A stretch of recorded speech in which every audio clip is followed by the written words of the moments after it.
तो नमस्कार विद्यार्थी मित्रों, આપણે પદ્ય નંબર 1 થી મળીને ગદ્ય નંબર 15 સુધીનો અભ્યાસ કર્યો છે,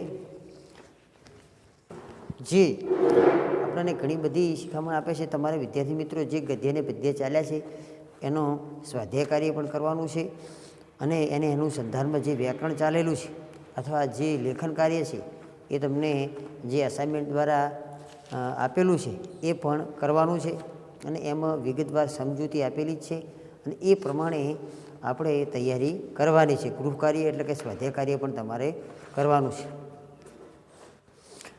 તો આજે આપણે गद्य नंबर 15 विषय हिंदी, गद्य का नाम है दाज्यू. उस गद्य के लेखक है शेखर जोशी. साहित्य प्रकार है कहावनी.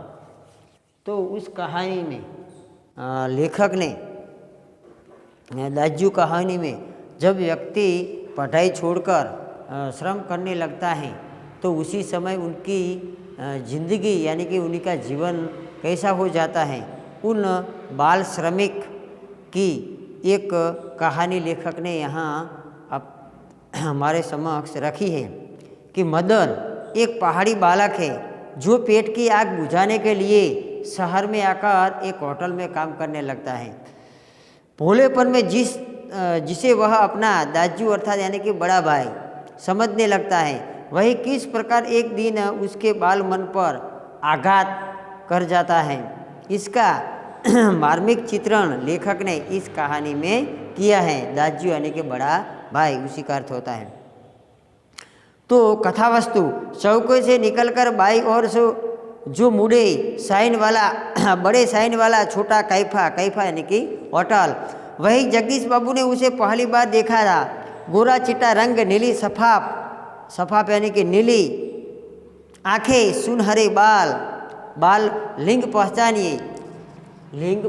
बाल तो पुल्लिंग, व्याकरण का मुद्दा है. बाल तो पुल्लिंग, प्रवेश तो पुल्लिंग. बाल कैसा? तो सुनहरे बाल, चाल में एक अनोखी यानी कि अजीब मस्ती, पर शिथिलता नहीं. कमल के पत्ते पर फिसलती हुई पानी की बूंदे की सी फुर्ती. आँखों की चंचलता देखकर उसकी उम्र का अंदाजा केवल 9-10 वर्ष लगाया जा सकता है, और शायद यही उम्र उसकी रही होगी. तो यही उन लेखक यानी कि उस बालक की उम्र रही होगी. अधजली सिगरेट का एक लंबा कस खींचते हुए, अधजली विशेषण संज्ञा, सिगरेट का एक लंबा कस खींचते हुए जब जगदीश बाबू यानी कि लेखक शेखर जोशी ने कैफे यानी कि होटल में प्रवेश किया, प्रवेश शब्द लिंग पहचानिए, पुल्लिंग, प्रवेश किया, तो वह एक मेज पर प्लेट उठा रहा था, और जब वे पास होने के कोने के टेबल पर बैठे तो वह सामने था. मानो घंटों से उनकी उस स्थान पर आने वाला व्यक्ति की प्रतीक्षा इंतजार कर रहा था. प्रतीक्षा कैसी? स्त्रीलिंग शब्द. वह कुछ बोला नहीं. हाँ, नम्रता प्रदर्शन के लिए वो थोड़ा झुका और मुस्कुराया भर था. उसके इसी मौन में सारा मेनू समाया था. मेनू यानी कि सूची, व्यंजन. तो सारा सूची व्यंजन समाहित था. सिंगल चाय का ऑर्डर पाने पर वह एक बार पुनः मुस्कुराकर चल दिया, और पलक झपकते ही चाय हाजिर हो गई. हाजिर यानी कि उपस्थित हो गई. मनुष्य की भावनाएं बड़ी विचित्र होती हैं. लेखक कहते हैं कि मनुष्य की भावनाएं बड़ी विचित्र होती हैं. निर्जर यानी कि सुनसान, जहाँ जन का नामो निशान हो उस स्थान को कहते हैं निर्जन. एकांत स्थान में निसंग, जिस व्यक्ति के साथ कोई नहीं है वह, उसे कहते हैं निसंग. होने पर भी कभी कभी आदमी एकांकीपन अनुभव नहीं करने लगता है. इस एकाकीपन में भी सब कुछ कितना निकट है. निकट यानी कि नजदीक, कितना अपना है. परंतु इसके विपरीत कभी कभी सैकड़ों नर नारियों के बीच जनरवमय वातावरण में, जनरवमय यानी कि जनशून्य, जहाँ कोलाहलमय, जनरवमय यानी कि कोलाहलमय वातावरण में जहाँ मनुष्य का स्थान है, उस वातावरण में रहकर कभी सूनेपन की अनुभूति होने लगती हैं. लगता है जो कुछ भी पराया है, कितना अपनत्वहीन है, पर अकारण ये नहीं होता। इस एकाकीपन की अनुभूति, एहसास, इस अलगाव की जड़ें होती हैं। बिछो या विरोक्ति, बिछुड़ना, विरोक्ति, विरक्ति एक व्यक्ति से दूर हो जाना, विरक्ति, बिछुड़ना तो किसी कथा के मूल थे, किसी कथा यानी कि वार्ता के मूल यानी कि जड़ थे। जगदीश बाबू दूर देश में आए थे, अकेले ही चौक के चहल पहल कैफे में शोरगुल होने लगता था। सब कुछ अपनत्वहीन है, शायद कुछ दिनों रहकर अभ्यस्त हो जाऊंगा, मैं तो अभ्यस्त यानी कि आदी हो जाऊंगा। इसी वातावरण में अपनेपन की अनुभूति होने लगे, पर आज तो लगता है यह अपना नहीं, अपनेपन की सीमा से अजीब दूर है। कितना दूर है? तब उन्हें अनायास, बिना प्रयत्न से, बिना आयास से याद आने लगती है अपने ही गांव पड़ोस के आदमी, स्कूल कॉलेज के छोकरे अपने निकट शहर में कई के होटल में घूम रहे हैं। चाय साहब, जगदीश बाबू ने रागदनी में सिगरेट झाड़ी। उन्हें लगा कि इन शब्दों की ध्वनि में कुछ नहीं, जिसकी रिक्तता, खालीपन यहाँ दिखाई देने लगता है। उन्हें अनुभव हो रहा है कि उन्होंने अपनी शंका का समाधान कर लिया था। तो जगदीश बाबू ने यानी कि शेखर जोशी ने अपनी शंका का समाधान हल कर लिया था। समाधान शब्द का विरोधार्थी होगा समस्या। समाधान तो समस्या,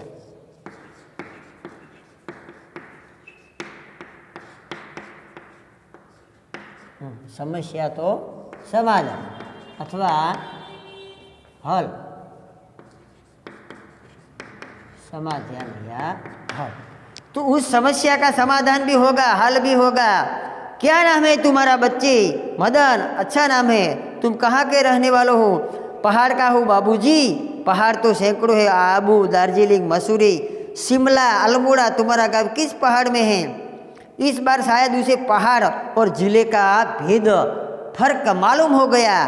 मुस्कराकर बोला, अल्मोड़ा साहब, अल्मोड़ा। अल्मोड़ा में कौन सा गांव है? विशेष जानने की गरज है, जगदीश बाबू ने मदन से पूछा। इस प्रश्न ने उसे संकोच में डाल दिया। शायद अपने गांव की निराली, निराली यानी कि सुंदर संज्ञा के कारण उसे संकोच हुआ था। इस कारण टालता हुआ सा बोला, वह तो दूर है साहब, अल्मोड़ा से 15-20 मील, अल्मोड़ा से 15-20 किलोमीटर माइल दूर है। फिर भी नाम तो कुछ होगा ही, जगदीश बाबू ने जोर देकर पूछा। टोटिया लगो, वह सकुचाता हुआ सा बोला, मेरे गांव का नाम है टोटिया लगो। जगदीश बाबू के चेहरे पर पुत्ती हुए एकाकीपन की स्याही दूर हो गई। जब एकाकीपन की स्याही का भूत सवार हो गया था, वही दूर हो गया। और तब उन्होंने मुस्कुराकर मदन को बताया कि वे भी उसके निकटवर्ती गांव के रहने वाले हैं। तो लगा जैसे प्रसन्नता के कारण वे मदन के हाथ से ट्रे गिर पड़ेगी। उसके मुंह से शब्द निकलना चाहकर भी न निकल सके। खोया खोया सा वह अपने अतीत को फिर लौट कर देखने का प्रयत्न कर रहा था। अपने अतीत को फिर लौट कर देखने का प्रयत्न कर रहा था। अतीत यानी कि भूतकाल। अतीत गांव, ऊंची पहाड़ियाँ, नदी, ईजा, ईजा यानी कि माँ, माता जननी, बाबा, दीदी, भूली, भूली यानी कि छोटी बहन, बाबा, दीदी, दाजू यानी कि बड़ा भाई। मदन को जगदीश बाबू के रूप में जिसकी छाया निकट जान पड़ी।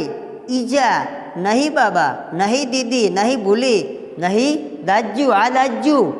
अरे 2-4 ही दिनों में मदन और जगदीश बाबू के बीच भी अजनबीपन की खाई दूर हो गई। अजनबीपन की खाई दूर हो जाना मुहावरे का देकर वाक्य में प्रयोग कीजिए। बहुत घनिष्ठता छा जाना, अजनबीपन की खाई दूर हो जाना यानी कि बहुत घनिष्ठता छा जाना। टेबल पर बैठ नहीं मदन का स्वर सुनाई देता। दाजू जहिमना हाजिर। दाजू आज तो ठंड बहुत है। दाजू क्या अभी हिम पड़ेगा? हिम मतलब बर्फ पड़ेगा। अरे दाजू आपने तो कल बहुत थोड़ा खाना खाया था, तभी किसी और से बॉय शब्द की आवाज़ पड़ती। और मदन उस आवाज़ की प्रतिध्वनि यानी कि प्रति स्वर, प्रति आवाज़ के पहुंचने से पहले ही वहाँ पहुंच जाता। ऑर्डर लेकर फिर जाते जाते जगदीश बाबू से पूछता, दाजू कोई चीज़ लाऊं? अरे पानी लाओ। लाया दाजू शब्द को उतना ही आतुरता से, भावुकता से, उत्सुकता से और लगन से दोहराता था कि जितनी आतुरता बहुत ही दिनों के बाद मिलने पर भी माँ अपने बेटे को चूमती हैं, इसी तरह वह घनिष्ठता छा गई। कुछ दिनों के बाद जगदीश बाबू का एकाकीपन दूर हो गया। उन्हें जब चौके कैफे नहीं, सारा शहर अपनेपन में रंग में रंगा हुआ था। अपनेपन में रंग में रंगा हुआ था यानी कि बहुत घनिष्ठता छा जाना, तो वह अपनेपन के रंग में रंग आ गया था। हाँ, अजनबीपन की खाई दूर होना यानी कि अच्छी तरह परिचय होना, तो अपने रंग में रंगना, तो बहुत घनिष्ठता छा जाना। मिलने पर भी माँ अपने बेटे को चूमती हैं। कुछ दिनों के बाद जगदीश बाबू का एकाकीपन दूर हो गया। उन्हें अब चौक कैफे सारा शहर अपनेपन के रंग में रंगा हुआ था, परंतु अब उन्हें यह बार बार दाजू कहलाना अच्छा नहीं लगता और यह मदन का ही दूसरी टेबल से भी दाजू, मदन इधर आओ। आया दाजू। दाजू शब्द की आवृत्ति पर जगदीश बाबू के मध्यम वर्गीय संस्कार जाग उठे। उन्हें अपना तो अपन की पतली डोरी से अहम की तेज धार के आगे टिक न सके। दाजू चाय लाओ? चाय नहीं, लेकिन पर दाजू दाजू क्या चिल्लाते रहते हो दिन रात? किसी की प्रेस्टीज का ख्याल तो भी रखो। प्रेस्टीज यानी कि समानार्थी शब्द प्रतिष्ठा, इज्जत का ख्याल रखो। किसकी प्रेस्टीज, प्रतिष्ठा का ख्याल रखो भाई। जगदीश बाबू का मुंह क्रोध के कारण तमतमाशा हो गया।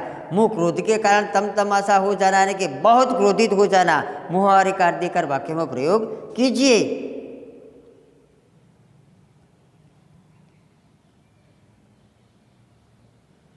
शब्द पर अधिकार नहीं रुक सका। मदन प्रेस्टीज का अर्थ समझ सकिएगा या नहीं उन्हें ध्यान नहीं रहा, पर मदन बिना समझे सब कुछ समझ गया था।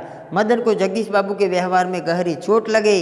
मैनेजर से सिर दर्द का बहाना कर वह घुटनों में सर देकर कोठरी में सिसकिया भर भर रोता रहा। घर गांव के दूर ऐसी परिस्थिति में मदन का जगदीश बाबू के प्रति आत्मीयता प्रदर्शन स्वाभाविक ही था।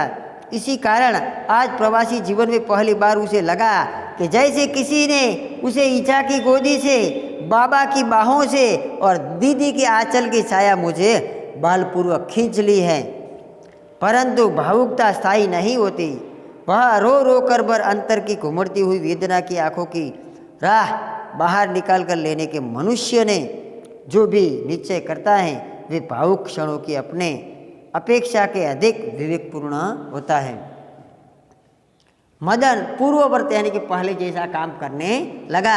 दूसरे दिन कैफे जाते हुए अचानक ही जगदीश बाबू की भेंट बचपन के साथी, जगदीश बाबू की भेंट यानी कि लेखक की भेंट, बचपन भाववाचक संज्ञा, सहपाठी अपने साथ पढ़ने वाला उसे कहते हैं सहपाठी। सहाध्यायी शब्द समूह के लिए एक एक शब्द दीजिए।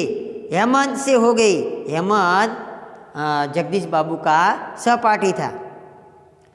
कैफे ने पहुंचकर जगदीश बाबू ने इशारों से मदन को बुलाया, परंतु उन्हें लगा जैसे वह उनसे दूर दूर रहने का प्रयत्न कर रहा हो। दूसरी बार बुलाने पर भी मदन आया।